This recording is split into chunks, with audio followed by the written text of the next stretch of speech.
What's up guys, Noah from Stage 3 Motorsports here, and today I'm bringing you a quick how-to on swapping in a K&N cabin air filter into your 2015 to 2019 F150 or Raptor. Now the process is going to be the same even if you're just using a regular paper filter replacement, but we're going to use the K&N because it's a little bit nicer, so let's get right into it.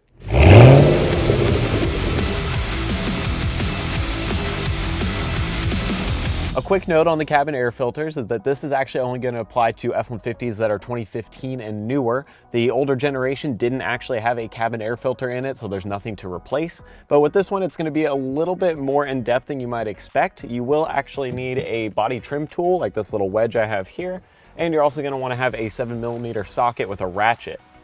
So the first thing we're going to do is we're going to open up our glove box. It'll drop down, and you're going to want to empty everything out of this because we're going to have to lower it all the way.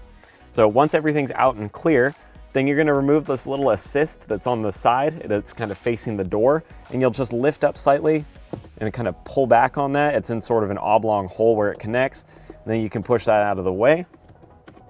Now with that assist disconnected, there's two rubber bump stops that just hold this glove box in.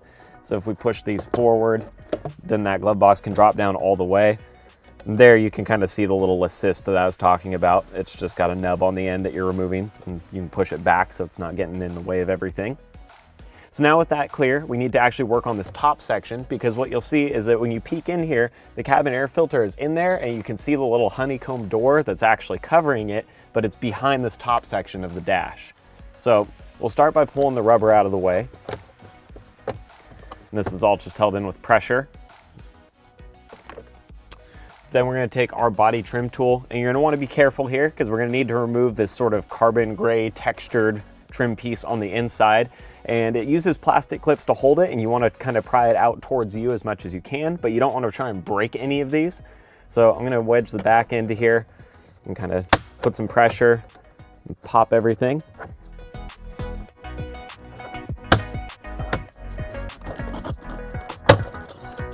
There we go. So you can see those plastic clips on the back that hold it in. They're pretty durable. They're not super flimsy. I mean, it's made to come in and out, but just be a little bit delicate that you're not snapping that in half. Now behind there, you're gonna see four little screws here that we're gonna need to take out. So that's where the 7mm socket with the little ratchet's gonna come in handy.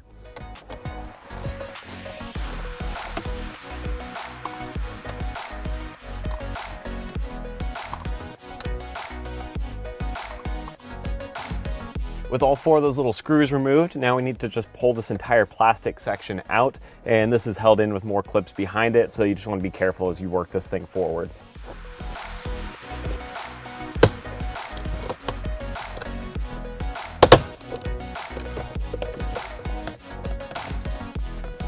All right, so with this pulled forward, there is an electrical connector on the back here. You can actually leave that connected or unplug it if you want. I'm gonna unplug it just to move it out of the way. It's really simple.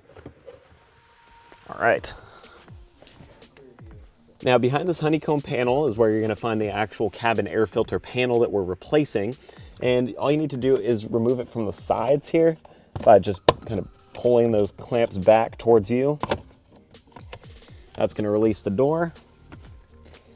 And then here is our filter.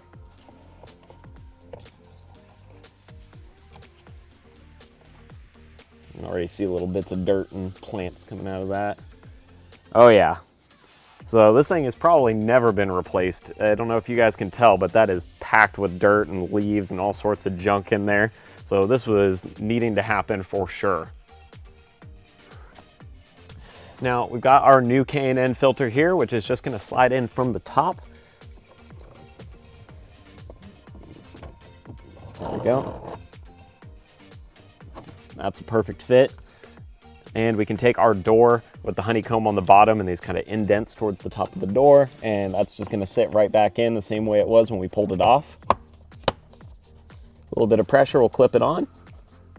So we're nice and solid there. Now let's get this dash put back together.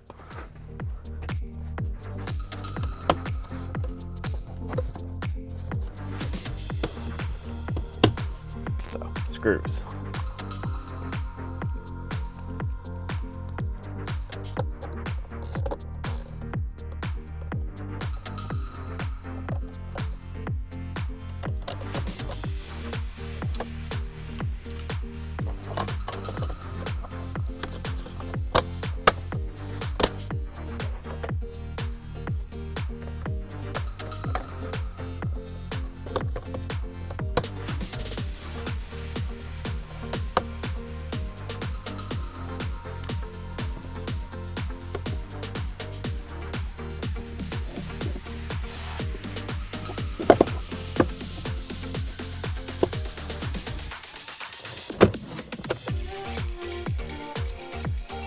So just like that, we've got everything all reattached and closed back up.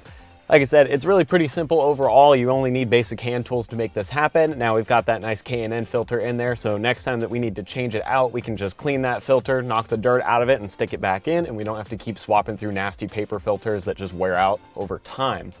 So that's going to be a wrap on this how-to video overall. As always, guys, thank you for watching, and if you're interested in picking up these K&N panel filters for your F-150, we'll have some links down below that you can check out, and I'll see you guys next time.